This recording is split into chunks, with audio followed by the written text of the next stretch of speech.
Hello' everyone, আশা কৰোঁ সকলো ভালেই আছে। আজি মই দেখাব খুজিছোঁ এটা কুকাৰত বনোৱা কেক।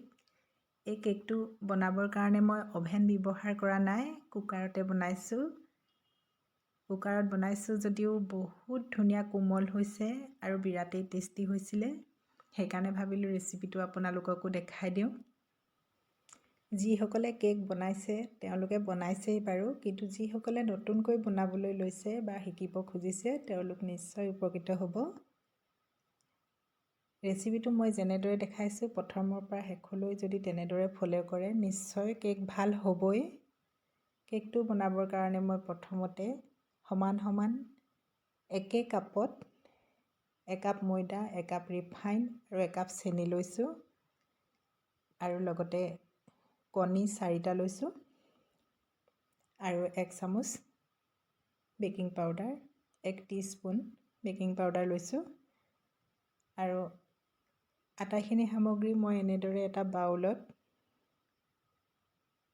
মিলাই লৈছোঁ।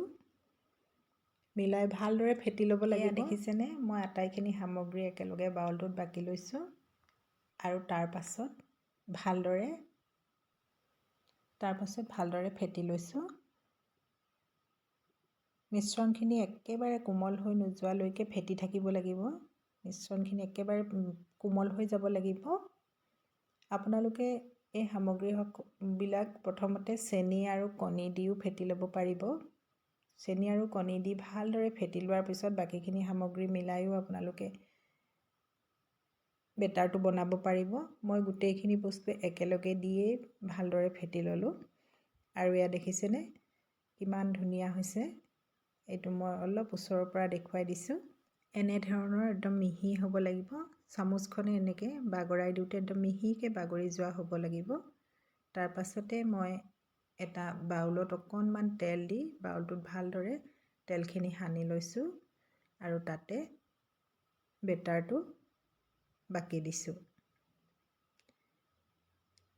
বেটাৰটো বাকি দিয়াৰ পাছত অলপ বাউলটো এনেদৰে কৰি দিব যাতে মাজত বতাহ সোমাই থাকিব নোৱাৰে। তাৰ পাছত এয়া মই কুকাৰটোত অলপ বালি দি তাতে এডাল ষ্টেণ্ড দি 10 মিনিট গৰম কৰি ৰাখিছিলোঁ। তাতে কেকৰ বাউলটো সুমুৱাই দিলোঁ আৰু কুকাৰৰ মুখনিখন লগাই দিলোঁ। চিটিটো কিন্তু খুলি থ'ব। তাৰপাছত দেখিছেনে এয়া ধুনীয়াকৈ সিজি আহিলে। কেকটোৰ ভিতৰখিনি সিজিলে নে নাই চাবৰ কাৰণে আপোনালোকে যিকোনো ধৰণৰ এডাল কাঠি মাৰি চাব পাৰে। কাঠিডালত যদি অকণো বেটাৰ লাগি নাহে তেনেহ'লে আপোনালোকে গম পাব যে কেকটো সিজিলে ভালদৰে। আৰু এয়া চাওক আমাৰ কেকটো একদম গৰমে গৰমে কাটিছোঁ, ধোঁৱা ওলাই আছে।